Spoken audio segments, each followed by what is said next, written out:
Well, alrighty then. Happy Friday, ghouls and goblins. Hope you're having a good day. It was a nice week. Getting back at it, into the routine again. Before September volume comes back, right? So, just our daily review. I had a super successful day. Wanted to touch on Intel. We did add Intel to our long-term portfolio the other day. Yonder somewhere. I think here-ish. There's like Trump news, and then it died down. Then it came back.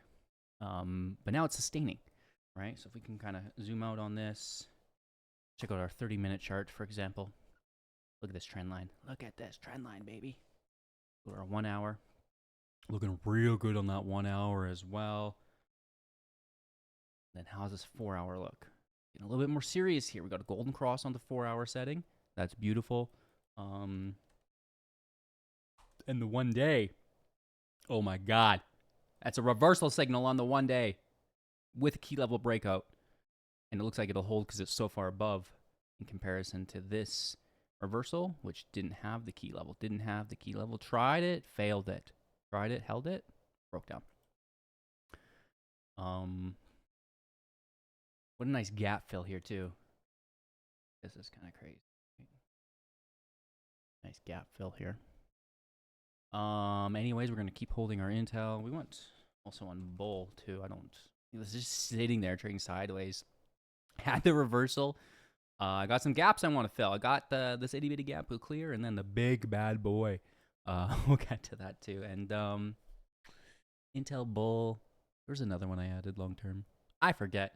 Anyways, yesterday we left off. We did ONMD. I think this kept running. Right, because I've been filming these videos in the midday. Yeah,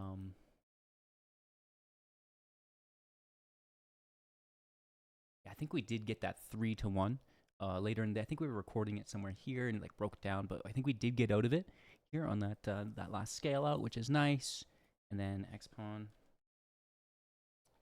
What did this do after we closed out yesterday? Oh, it looked like they had an offering.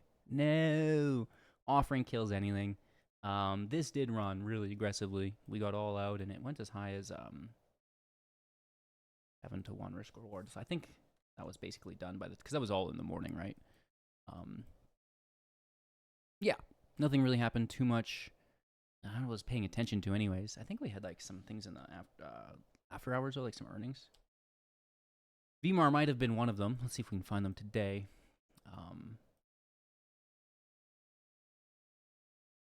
This is approval with the shareholders for a settlement or something. We played this morning.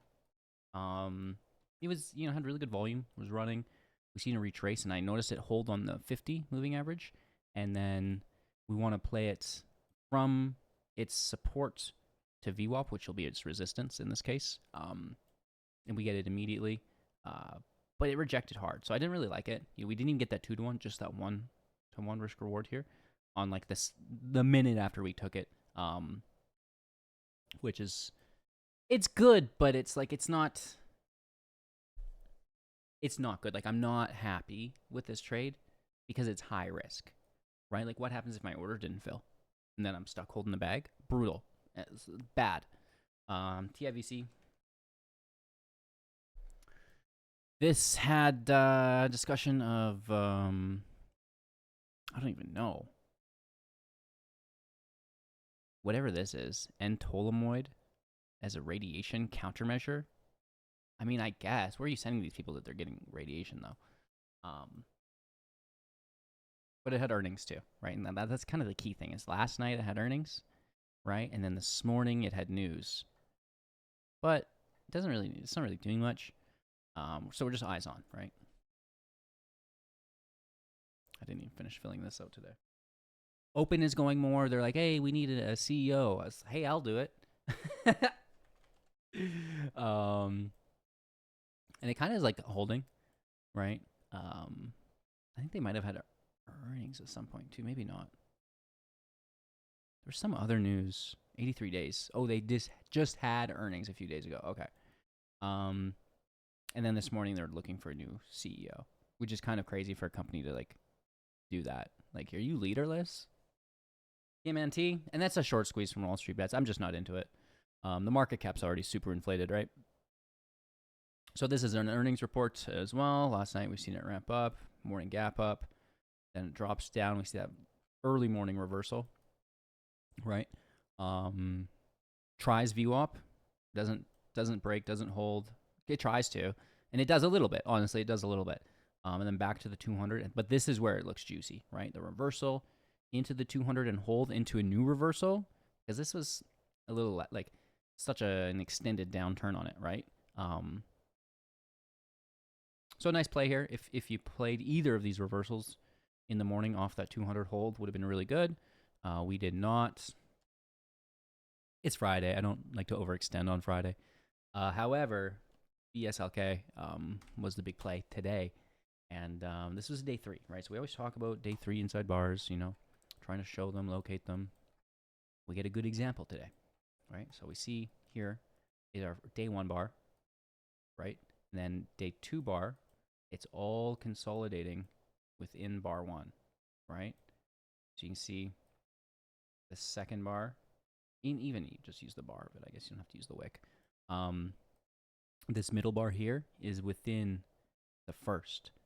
And then we get day 3, which hasn't actually broke out yet. We kind of want to clear, you know, 1750, specifically 1450.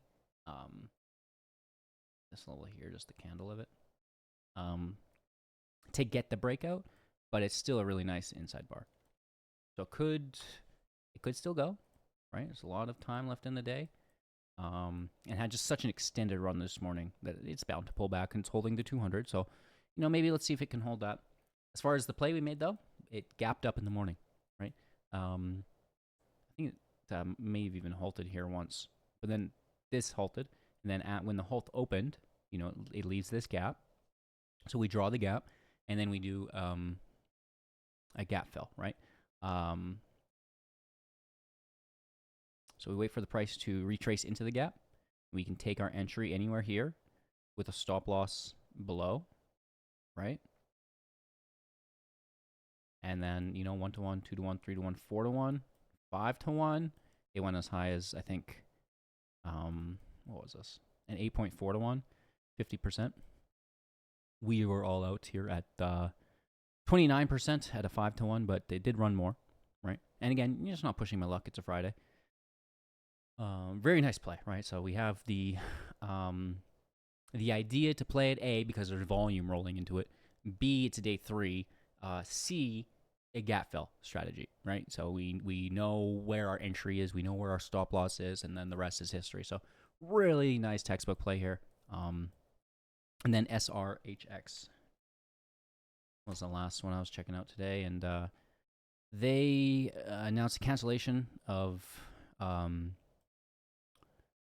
like dilution, I guess. So the float remains small, squeezable. People like that news. Really nice run there, retrace back to the 200, and, you know, massive gainer. Not even a reversal though, really. Like, didn't even set a bearish reversal to turn bullish again. It just, like, the EMA's almost touched. Really strong here. That's kind of crazy. And, you know, reversing here in the afternoon into VWAP. I didn't play it, but you could have played this again. You could have played this reversal here with a key level breakout, right? Like we see this. And then here's the trend retest. These 2 bars would have been our ideal entry bars, right? This one and this one, green and red, whichever. And then, you know, scalp it up to VWAP. You're scaling out here. Nothing new. Same thing as we do every day, Pinky. That's it for me this weekend. Maybe we'll go through how I'm finding, like, my scanners, what scanners I'm using. The filters I have for that, right? Because we sort by, like, market cap, volume, relative volume, the number of trades, plus minus on the 52-week, things like this. So we'll do that maybe this weekend, a little education or something, and just back at it next week. I hope you like the new routine. It's working out very well for myself. And yeah, take care.